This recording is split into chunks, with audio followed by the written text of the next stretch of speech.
Assalamu alaikum everyone. Today we are going to discuss our fourth topic in research methodology which is an introduction to sampling method. अब इसके अंदर हम क्या देखेंगे कि हम सैम्पल्स पॉपुलेशन में से किस तरह सैंपल लेते हैं, कौन कौन से मेथड्स हम यूज़ करते हैं सैंपल्स लेने के लिए. ठीक है.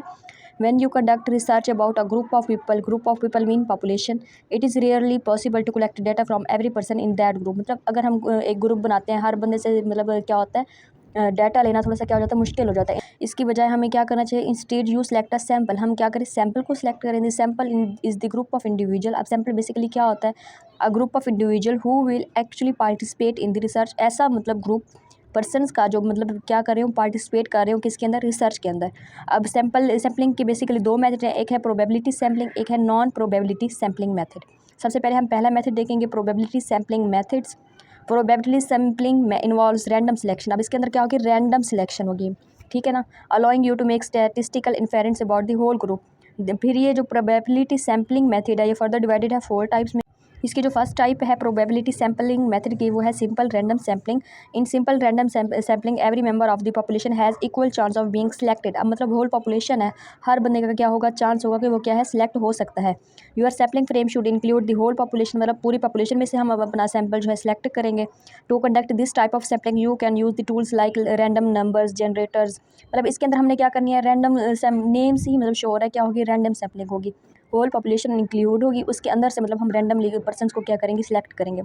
For example lottery method. अब जैसे लॉटरी मेथड होता है, मतलब हर कोई पार्टिसिपेट कर रहा है, लेकिन रैंडमली हम एक टिकट को क्या कहते हैं, पिक करते हैं, फिर वही बंदा क्या होता है, सिलेक्ट होता है. Systematic sampling. This systematic sampling is similar to simple random sampling. अब ये भी किस की तरह है, बिल्कुल सिंपल रैंडम सैम्पलिंग की तरह है, but it is usually slightly easier to conduct. लेकिन ये उससे क्या है, थोड़ा सा ईजी मेथड है. Every member of population is listed with a number, but instead of randomly generating number, individuals are chosen at regular intervals. अब इसके अंदर हम क्या करते हैं, रैंडमली चूज़ करते हैं. अब यहाँ पे हम क्या करेंगे, एक स्पेसिफिक इंटरवल बना देंगे. ठीक है, उस इंटरवल के मुताबिक हम क्या करेंगे, लोगों को सिलेक्ट करेंगे, एक सिस्टम को, यानी हम क्या करेंगे इसके अंदर फॉलो करेंगे. अब यहाँ पे 1 क्या है, हमारे पास रैंडम सैंपल हो गया, 10 20 30 40 50. फिर हमने नेक्स्ट जो हमने सैंपल सेलेक्ट करने हैं वो 10 के इंटरवल्स के बाद करने हैं, यानी पहले हम 10 वाला, फिर 20, फिर 30, फिर 40 एंड फिर 50 एंड ऐसे सो ऑन. ये था हमारे पास सिस्टमैटिक सैम्पलिंग. नेक्स्ट जो हमारे पास थर्ड मेथड है वो कौन सा, stratified sampling. It's mean group sampling. The population is divided into mutually exclusive group. Population को हम डिवाइड कर देंगे किसमें, ग्रुप्स की सूरत में. And random samples are drawn from each group. और हर ग्रुप में से क्या करेंगे, रैंडमली सैंपल लेंगे. You divide the population into sub group में डिवाइड करेंगे, कॉल्ड स्ट्रेटा. उन ग्रुप्स को क्या कहेंगे, strata. Based on the relevant characteristics. मतलब उनके अंदर क्या होगी, रेलिवेंट करेक्टरिस्टिक होगी, जेंडर सेम हो सकता है, एज हो गया, range, income bracket, job role etcetera. Next हमारे पास cluster sampling. Cluster sampling also involves dividing the population into सब ग्रुप्स. इसके अंदर भी क्या होगा, पॉपुलेशन को किस में डिवाइड कर देंगे, सब ग्रुप्स में. But each group should have similar characteristic to the whole sample. लेकिन उस ग्रुप के अंदर जो होगा ना, जितने भी पीपल होंगे उनकी क्या होंगी, होल सैम्पल की क्या होंगी, सिमिलर करेक्टरिस्टिक. फॉर एग्जाम्पल अगर हमने बैंक के जॉब होल्डर्स वाला एक ग्रुप बनाया, ठीक है, उसके अंदर सारे जो जॉब होल्डर होंगे सारे बैंक वाले ही इंक्लूड करेंगे, जिनके अंदर क्या होंगी, सिमिलर करेक्टरिस्टिक, यानी उनकी सेम जॉब होगी.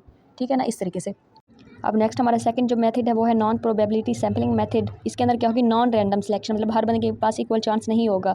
इन non probability sample individuals are selected based on non random criteria and not every individual has a chance of being included. इसके अंदर क्या होगा, हर इंडिविजुअल के पास इक्वल चांस नहीं होगा इंक्लूड होने का. This type of sample is easier and cheaper to access. There are 4 non probability sampling. अब इसके भी मजीद कितने मेथड्स हैं, 4 हैं. पहला जो हमारे पास है वो convenience sample. Convenience sample simply include the individual who happen to be most accessible to the researcher. This is an easy and inexpensive way to gather initial data. अब इसके अंदर क्या बता रहे हैं कि मतलब जो रिसर्चर होगा वो ऐसे इंडिविजुअल्स को क्या करेगा, सिलेक्ट करेगा जो इजीली क्या होंगे, उसके लिए एक्सेसिबल होंगे. ठीक है. नेक्स्ट है हमारे पास जो सेकंड मेथड वो है voluntary response sampling. Similar to convenience sample, a voluntary response sample is mainly based on ease to access. ये भी किस चीज़ पे बेस होगा, मतलब ऐसे इंडिविजुअल्स को सिलेक्ट करेंगे जो हमारे लिए क्या हों, ईजिली एक्सेसिबल हो. Instead of researcher choosing the participant directly. अब यहाँ पिछले में हम क्या करते थे, जो रिसर्चर होता था वो खुद सिलेक्ट करता था. अब इसके अंदर जो वॉलंटियर्स होंगे वो खुद ही क्या करेंगे, कॉन्टैक्ट करेंगे किसी रिसर्चर को. नेक्स्ट है हमारे पास परपोजिव सैम्पलिंग. इसे क्या बोला जाता है, जजमेंट सैम्पल भी बोला जाता है. This type of sampling involves researcher using their judgement to select a sample that is most useful to the purpose of research. अब इस सैम्पलिंग के अंदर क्या होगा, जो रिसर्चर होंगे जजमेंट के थ्रू क्या करेंगे, सैम्पल्स को सिलेक्ट करेंगे रिसर्च के पर्पज़ के लिए. It is often used in qualitative research. ज़्यादातर किस चीज़ में यूज़ होता है, कौन सी रिसर्च में, क्वालिटेटिव में. Where researcher want to gain detail knowledge about a specific phenomena. जिसके अंदर मतलब जो रिसर्चर होते हैं वो क्या चाहते हैं कि मतलब बहुत ज़्यादा गहराई में नॉलेज चाहते हैं. उसके बाद इसके इसके अंदर ना जो होता है रिसर्चर वो क्या करता है, एक्सपर्टीज़ जो होते हैं ना उससे क्या लेता है, गाइडेंस लेता है, for example taking guess from teacher. अब लास्ट हमारा मेथड कौन सा, snowball sampling. If the population is hard to access, snowball sampling can be use to recreate participant via other participant. अब इसके अंदर क्या होगा, एक पार्टिसिपेंट के थ्रू अदर पार्टिसिपेंट्स का मिलना, यानी रेफरेंसेस का यूज़ करके क्या करना, सैम्पल्स कलेक्ट करना रिसर्च के लिए।